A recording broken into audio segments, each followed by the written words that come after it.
Welcome to Santa Barbara Talks with Josh Molina.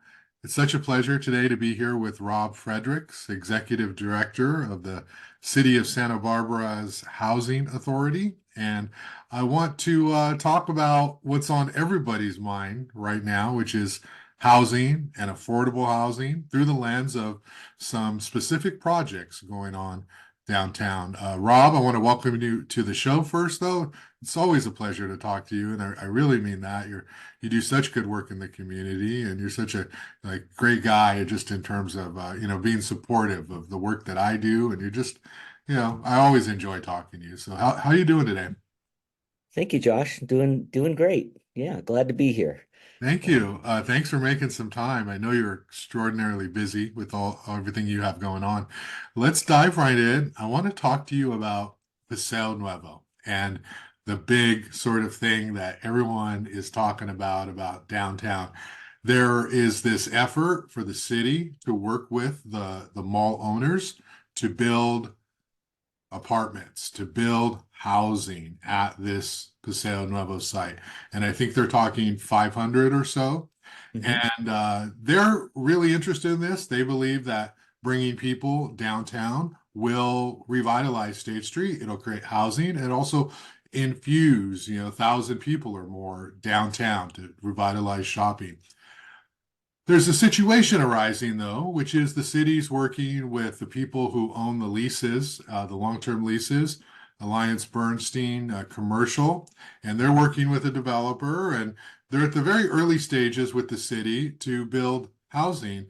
And as of now, the Housing Authority is not officially a part of this project. And I know you spoke at the council meeting Hmm. talking about how you would like to be involved, and I quoted you in a story that I wrote.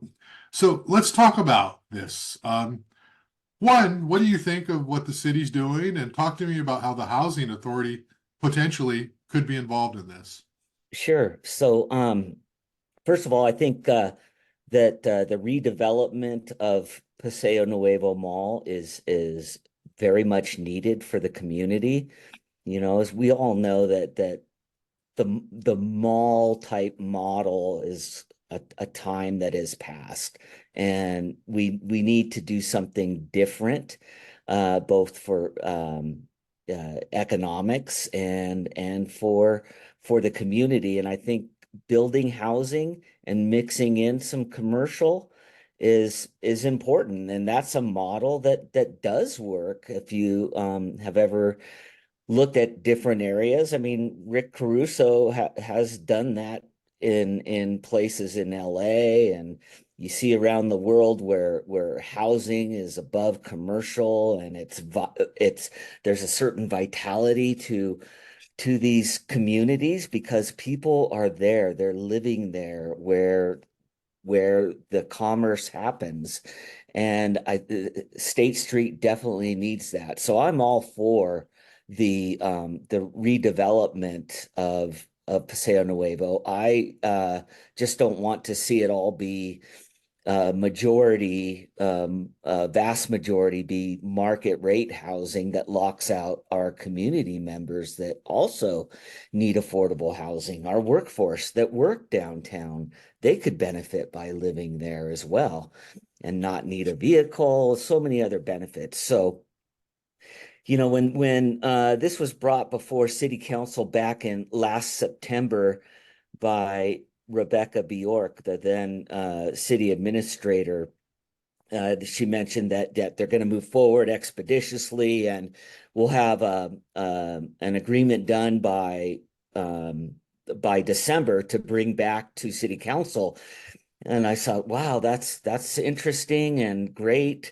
And December came, and I'm like, I haven't heard anything about what's going on. I'm going to write Rebecca a letter on this because I was feeling from September to December like there's no talk of what what it will look like, what that agreement will look like, how much affordable, how much market rate. And so in my letter, I posed that we know we don't have a seat at the table right now, but would be happy to uh, to consult on it with them and bring some ideas that may not have been thought about in order to increase the affordability of the development there for affordable units. And I was politely told they're not ready for that yet. Just hold tight. So I did. And then this meeting was held just a couple weeks ago at City Council with the project agreement finally coming. And Mike, I still haven't been invited to the table, and I'd really like to put out some ideas. And so I wrote a public comment letter and also showed up at council, as you know, and made some comments about, look, invite us to outlay what we can do as the housing authority, Alliance Bernstein and the city. Let's sit down and talk. Developers, they don't want to have to hassle with the affordable housing component, that doing the wait list, doing the eligibility criteria, getting people moved in, managing those units. They know market rate. A lot of developers don't know the affordable component. So we're happy to do that. That's what we do.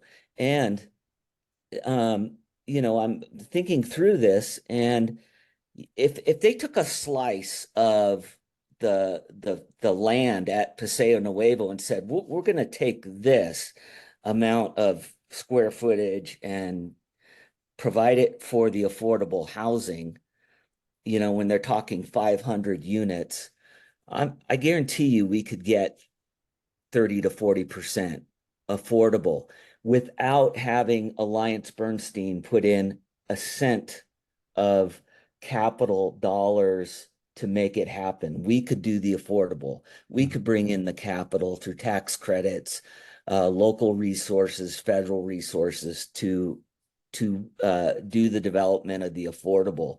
And then Alliance Bernstein could do the commercial and the market rate units. And that's where I look at it as a win-win for the community, that we get much more affordable than just doing the minimums. The staff report to the council on the project agreement mentioned that they would look at state bonus density to provide what's needed for affordable units and get some of the waivers that they would need to go greater in height and maybe setbacks and whatnot. Well, let's not just do the minimums. Let's look at a way that we can do more than the minimum, much more. And that's where I think we could do that, and I referenced La Cumbre Plaza on that and the Taylor's development about how they're totally in compliance with what they're doing. They went the state bonus density route, and the way it works out is all they're having to provide is about 8.5% affordable to get what they need to move forward and build. And I've been talking with them and meeting with them to say, let's look at a way we can partner. We have future developments on either side of their development at La Cumbre Plaza. We have property we purchased at 15 South Hope it's right across from Macy's on Hope Avenue.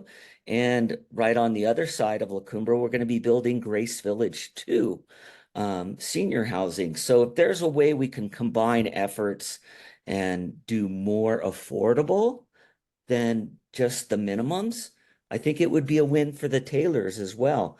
That's another development that is really needed. You walk, Josh, you can go there anytime and the parking lots are empty, stores are empty. We need to revitalize that area, and it's been zoned for housing. It's been planned for housing for a long time there. And we need that amount of housing that they're planning to meet the needs of the community. We just don't need all the market rate, is where I'm coming from in my commission. So Yeah.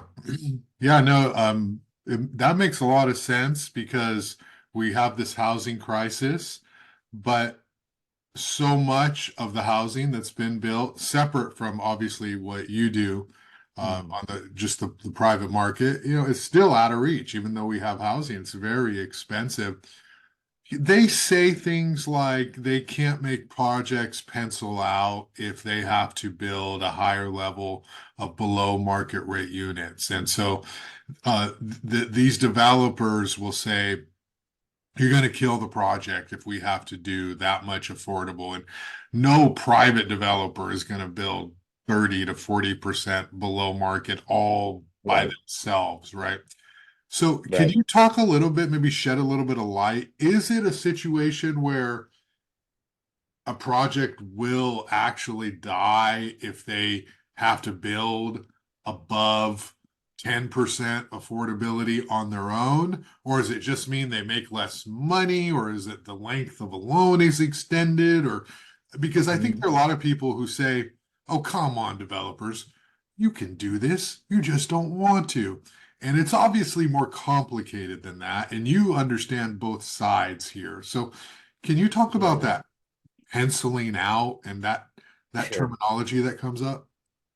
Yeah, I think there is a break point for private developers to where it truly wouldn't pencil out to where they wouldn't get the return that their investors require in order to get the capital that they need, and also whether they're using conventional loans, they need to, meet a certain debt service coverage ratio to ensure their net income is enough after expenses to pay the debt that they Mhm. owe for on building the new development. I do think there's a certain amount of room above 10% that you could move to and still have a project work. The city did hired Kaiser Marston a few years ago when they were doing the putting the inclusionary ordinance in place to determine what level would be sustainable of inclusionary housing and not kill a project. And what it came out to was actually about 15% inclusionary could be still feasible for these projects.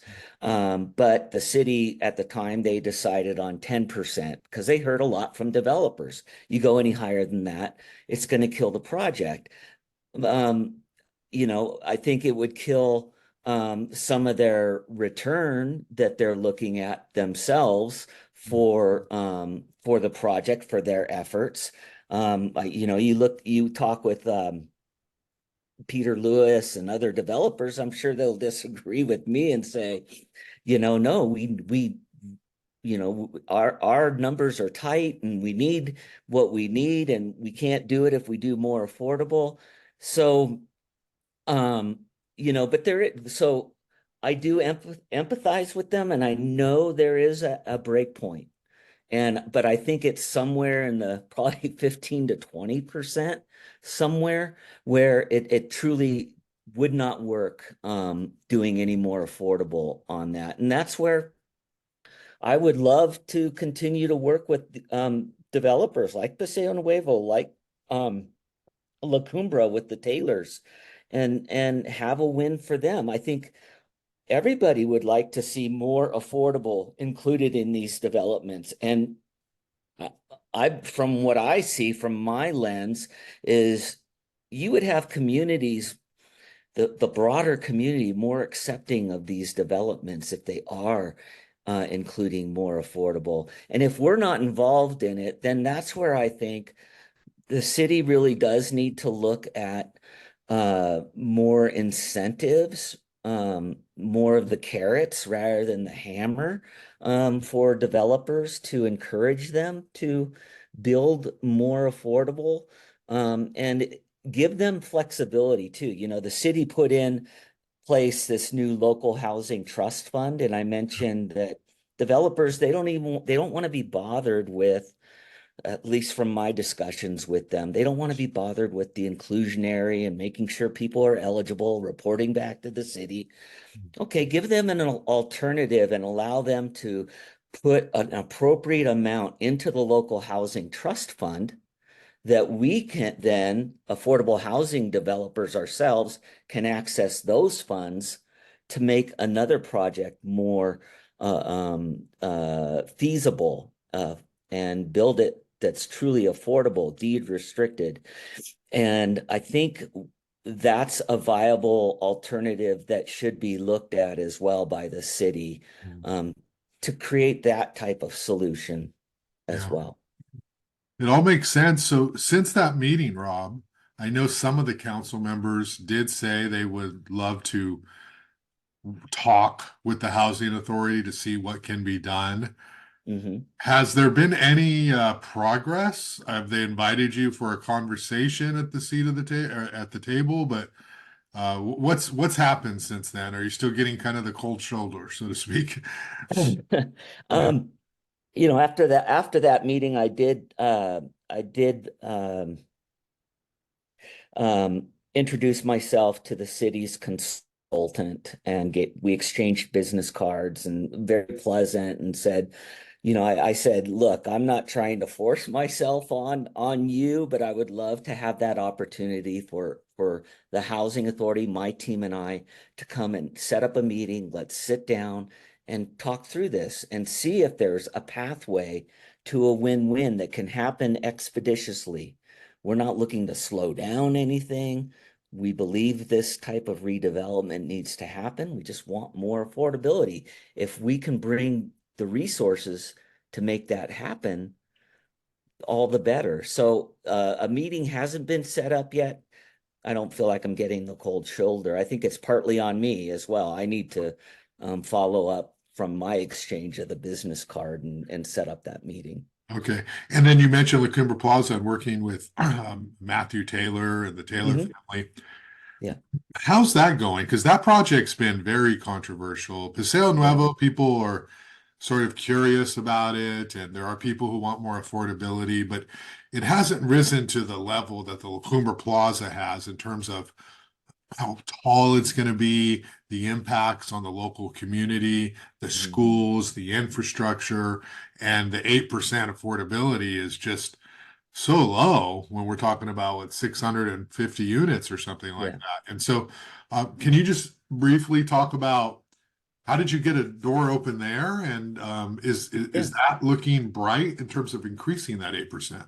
It is, in terms of, we've held a couple of meetings now with Matthew and Jim, and their consultants, and we're just trying to work through some details of, okay, how do we actually make this work?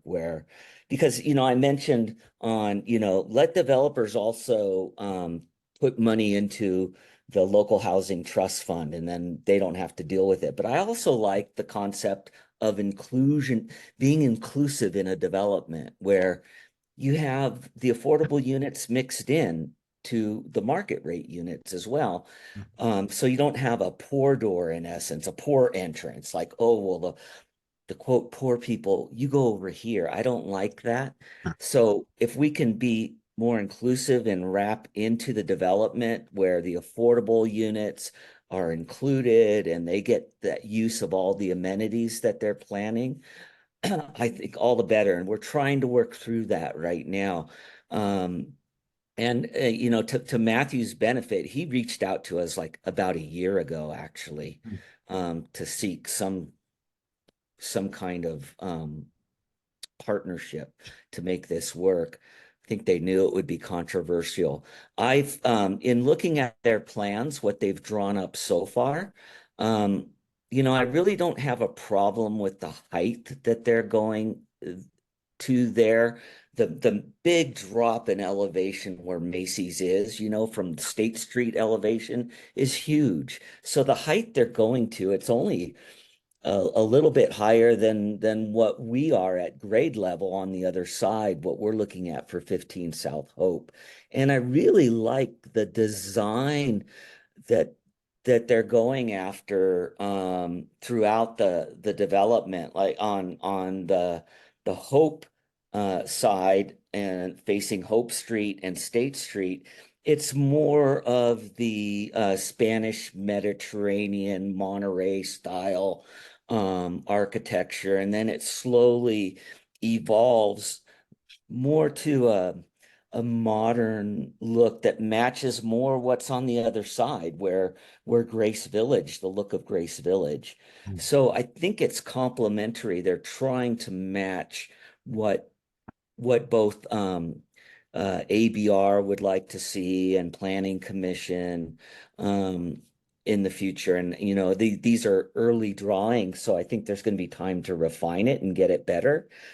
But they're planning to put in plenty of parking and plenty of open space. I really do like their plans now. And um one thing I'm concerned about though is traffic impacts up there. I Yeah. mean, the reality is we all know that traffic impact up there almost any time of day is pretty bad. And that's where I was more with the city, that I would have loved to have seen a specific plan done for the overall project where Sears is, and how they handle and mitigate some of these other issues. Um, but that didn't happen, so I think they're going another route with it. Um, so let's make the best of it and see how we can make that a good development. And Yeah. again, I see that let's put in more affordable. And there are impacts to the schools with that many units, but all developers have to pay a school fee per square footage of residential units that they build. So the school district will benefit from these new developments, like our 200 North La Cumbra that we're going to build up the street from La Oh, Cumbra. That's 100% affordable for low-income families. I talked with the Hope School District early on about that development. Because they were concerned, even with our 48 units that we're going to build there, how that would impact and oh, when are we going to build.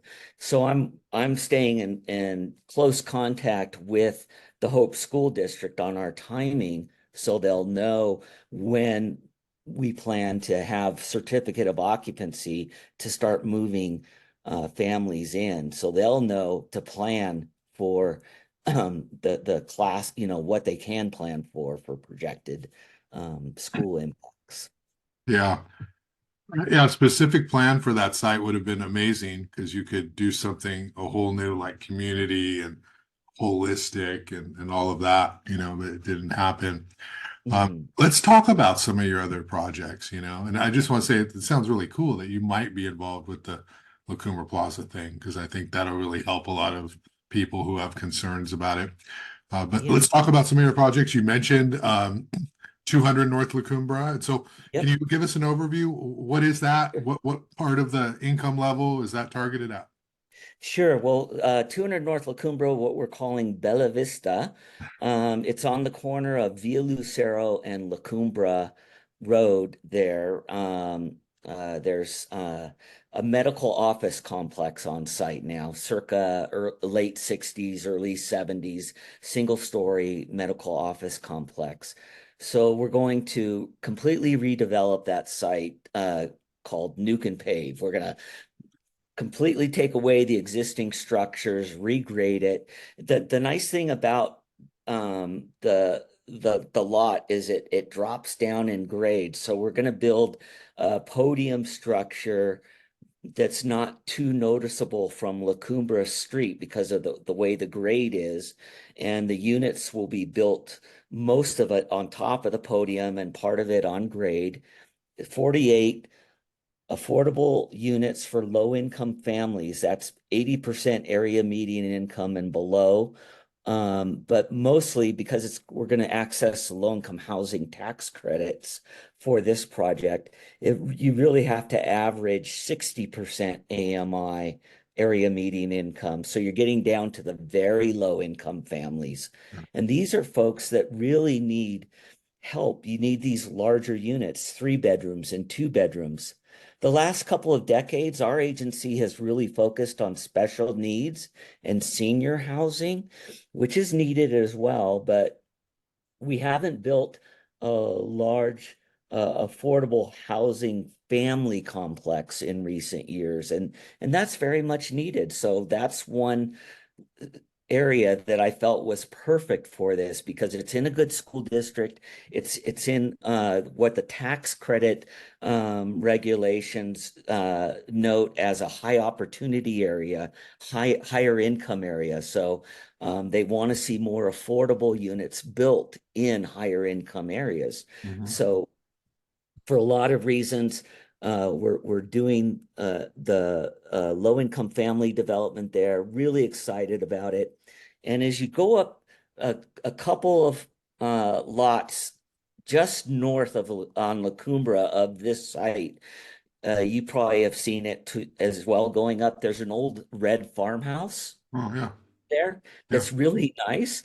And we took our inspiration for the architecture off that red farmhouse. So we're doing modern farmhouse design on this, and it's going to be 2 and 3 stories throughout, and it's got that farmhouse aesthetic but modern.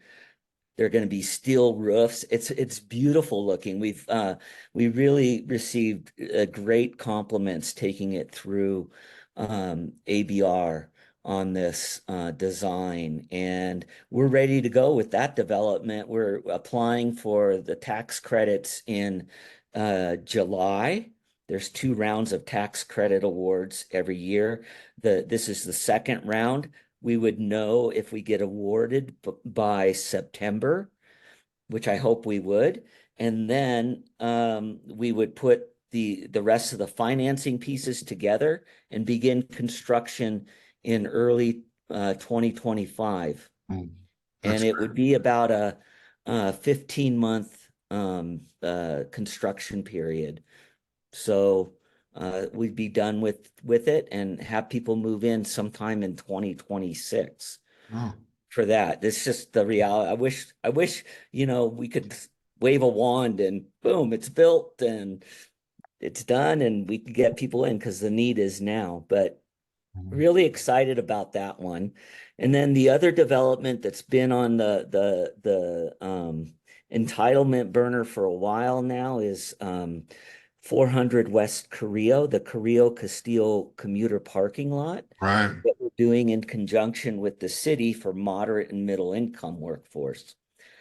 That's sort of on the same timeline uh, as this 200 North La Cumbra development, where we should be done with all of our plans and be permit ready in early 2025 and begin construction. That's a really interesting project because the city wanted this as a model for, we want to serve here moderate and middle income.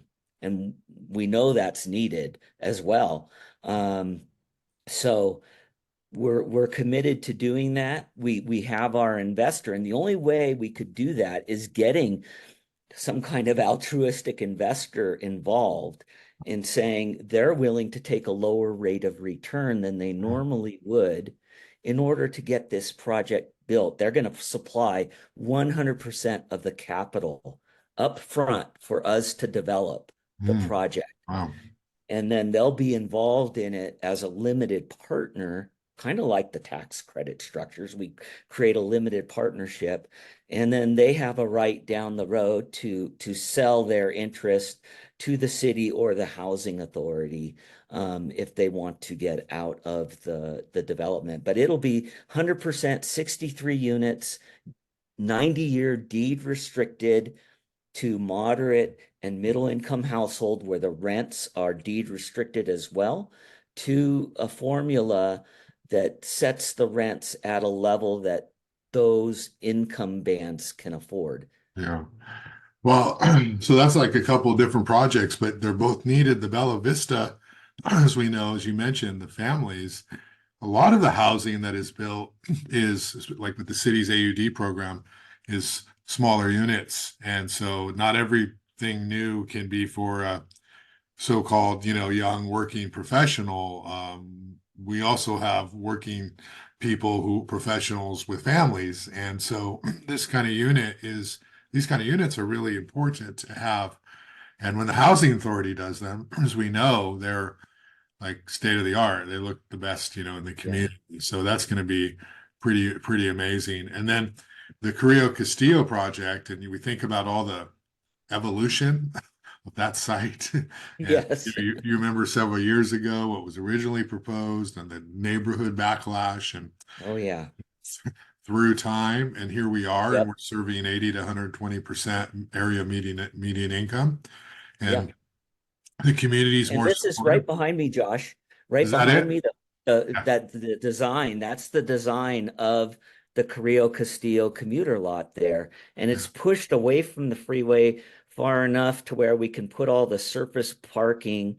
It's not podium. It's all surface parking towards closer to the freeway, so we can move the units furthest away from the freeway as possible. But we're really pleased with the way the design worked out. And again, this is another development that's the design. It was held in high regard by Historic Landmarks Yeah. Commission. And as you know, they hold the feet to the fire to Yes. all developers. They don't care who it is, housing authority or whoever. They want a good design that encapsulates the Santa Barbara look.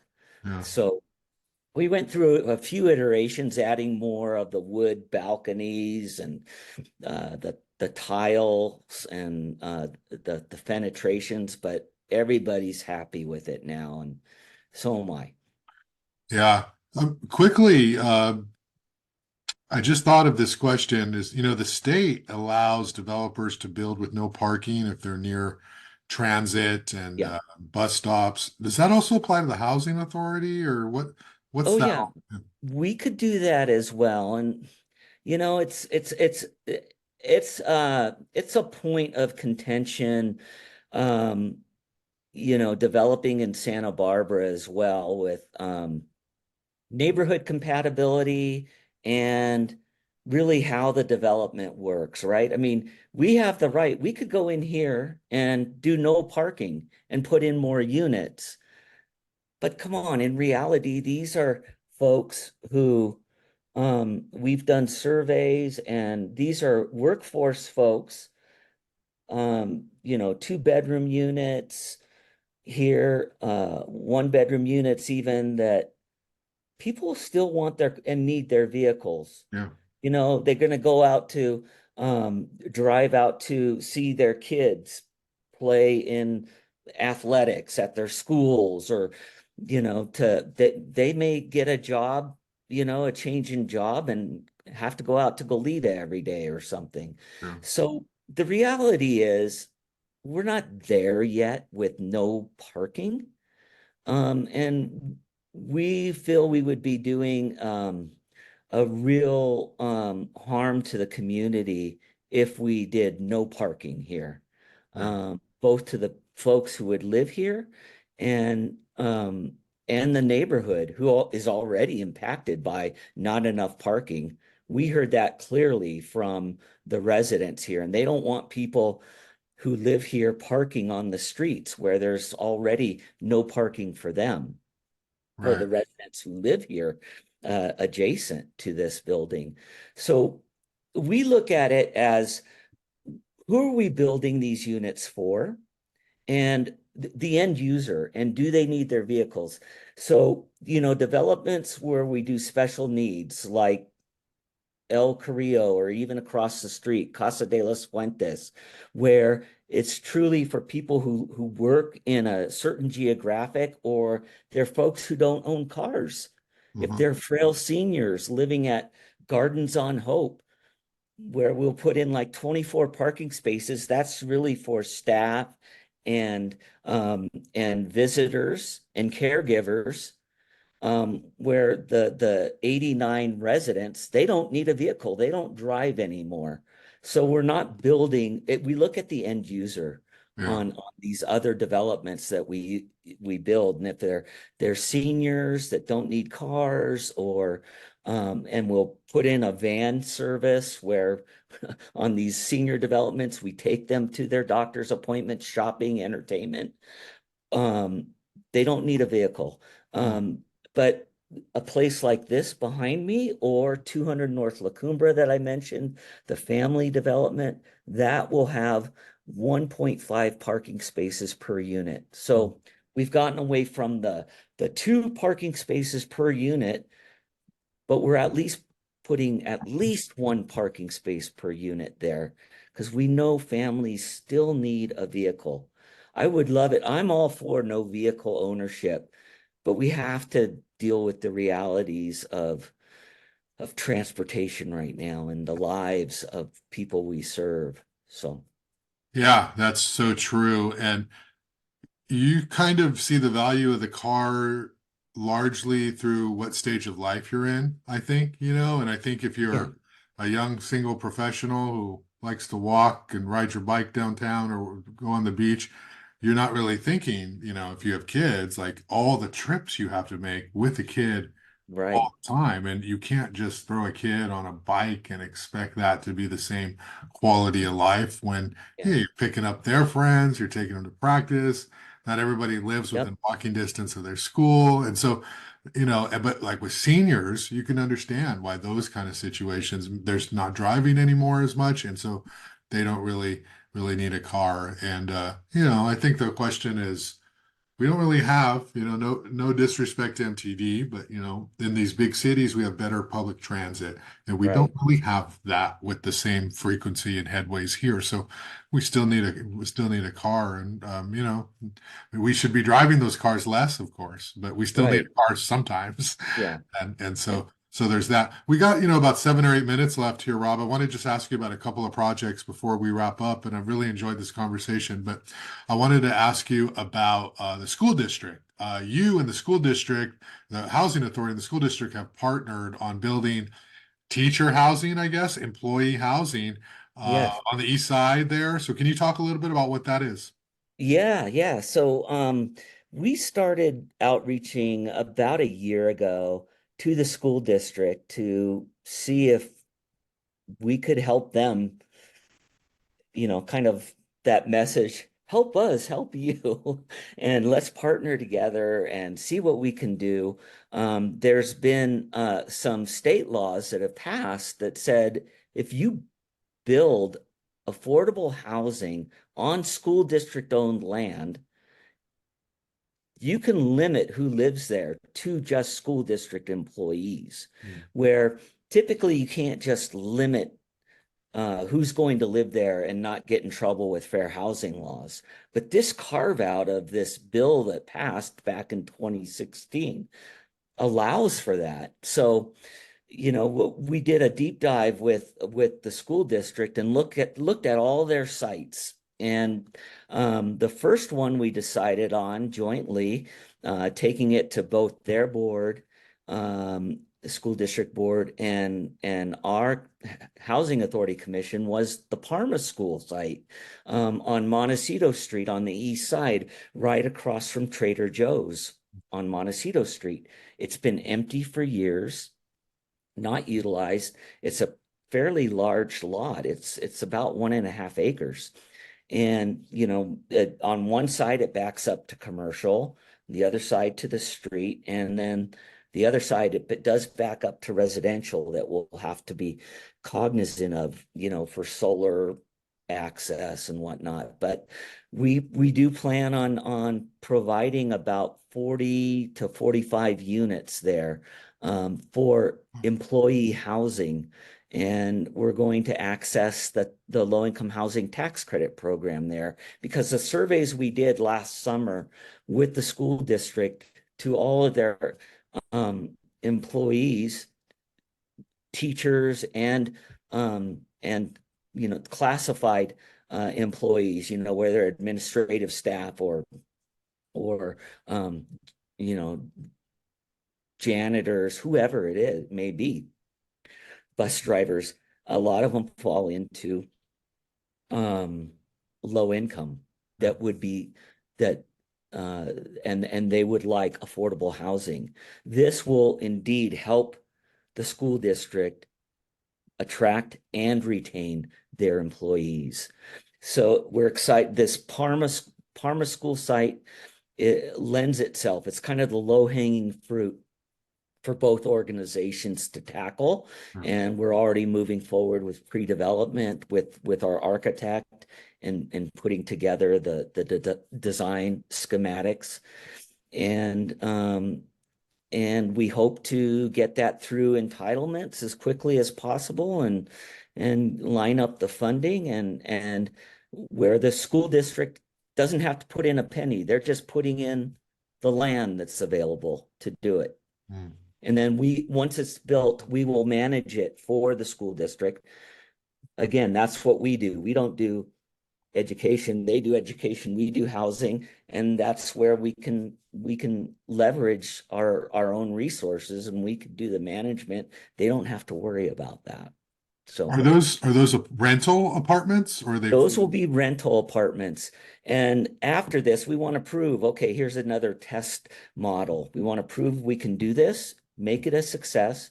And there's several other sites that we can look at that can be done for rental housing. There's also some sites that would lend themselves to home ownership housing for school district employees. So if we can build along a continuum of types of housing, residential, rental, low income, moderate, middle income, rental, and some home ownership model, I think that would be great. What happens in that case if somebody gets laid off or they quit or they take another job? Do they have to give up their apartment or once they're in, they're in? On the rentals, once they're in, they're in. Yeah. It's kind of like us for Casa de las Fuentes, where we require people to live in and work within the downtown defined geographic area, live to work in that geographic area. If they no longer work there, technically we could have them move, but we don't. I mean, that's where it does get touchy with fair housing, and there's just not enough places for people to live. So we don't want to create a homeless situation because someone loses their job. But what we would do is the housing authority, luckily we have enough inventory in our portfolio to move people around to where they can still have affordable housing. And yet we could free up that unit that's intended for, if it's the school district units, for another school district employee, and not have it impact the person that did live there that has that no longer works with the school district but still wants to live in the area. Right. Yeah, no, that's great. Before we wrap up, there was a little bit of a hubbub controversy over the housing authority's acquisition of the Quality Inn hotel, and there was some education that needed to be communicated at a meeting Yeah. and then city council. What is that project, and how close are we to seeing stuff happening there? Sure. So Quality Inn, we're closing escrow on that today. Oh, great. That's at 3055 De La Vina Street. It's been a Quality Inn for years. Um, it came on the market, and there's been statewide funds available for agencies to purchase motels and convert them into permanent housing for people moving from homelessness.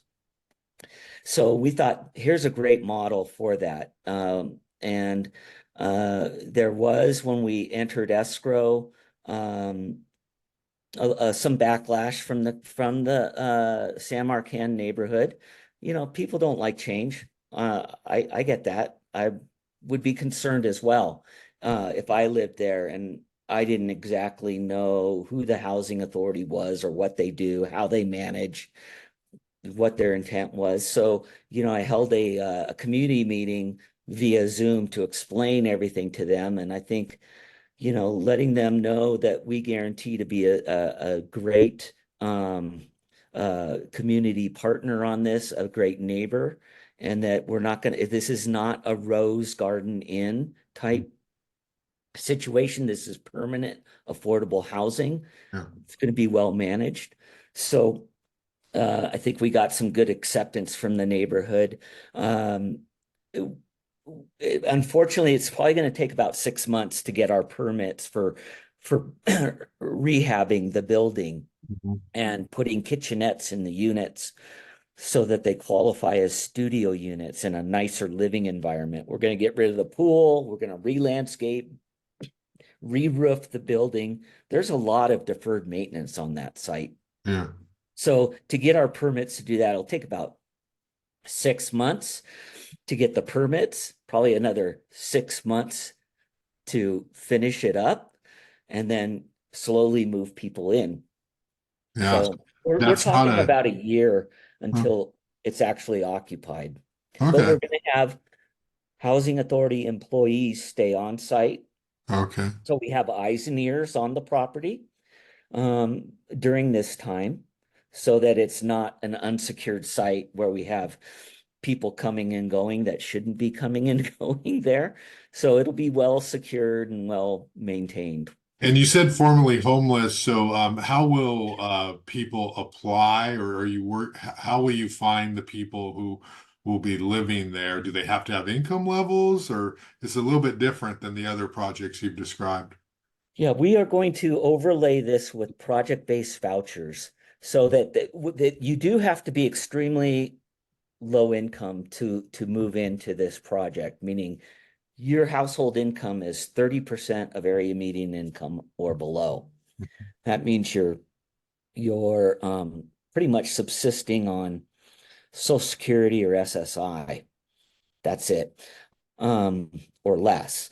And the intent is to serve people who are currently without a home or at risk of homelessness here, like we do at Veracruz Village or El Carrillo.